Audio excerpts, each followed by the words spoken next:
नमस्कार बंधुगण। मार्च 3 तारिख अर्थात मंगलवार दोल पूर्णिमा दिन लगुच चंद्रग्रहण। चलित वर्षर प्रथम चंद्रग्रहण होगाक जाउछि। भारतीय समय दिन 2:14 एही चंद्रग्रहण आरंभ होब। जेतेबेले चंद्र पृथ्वीर उपछाया प्रवेश करिवे सेतेबेले दिन 3:20 समय होइथिबो, किंतु एथिपई सकाळ 6:20 घात समय आरंभ होब बोली पांजिरे लेखा होइछि।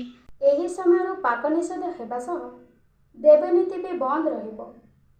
आंशिक ग्रहण दिन 3:20 रे आरंभ होई पूर्ण चंद्रग्रहण अपराह्न 4:34 रु 5:32 जाए घटिबो।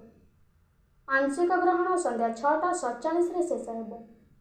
सेथिपई एही चंद्रग्रहण ओडिसा रे संध्या 6 रु संध्या 6:47 मात्र आंशिक ग्रहण भावे देखाଯିବ। 2026 रे 2टी चंद्रग्रहण और 2टी सूर्यपराग देखाଯିବ। चंद्रग्रहण गोटे विराल तथा सुंदर महाजगतरी दृश्य जहाको खाली आखिरे सहजरे देखादेव।